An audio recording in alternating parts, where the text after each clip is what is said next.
Hey guys, welcome to another macOS tutorial. Here in this video, we'll discuss how to make Microsoft Edge the default browser on macOS. So with that being said, let's get started.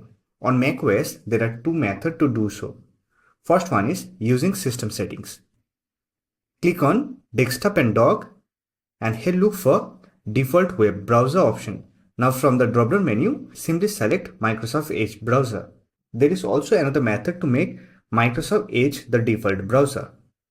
For that, simply open Microsoft Edge browser, then click on three dot icon. Here click on settings. Now here on the setting panel, click on default browser and here you will find the option to make Microsoft Edge your default browser. Simply click on make default. Now here click on use Edge. So that's it. These are the quick method to set Microsoft Edge browser the default browser on macOS.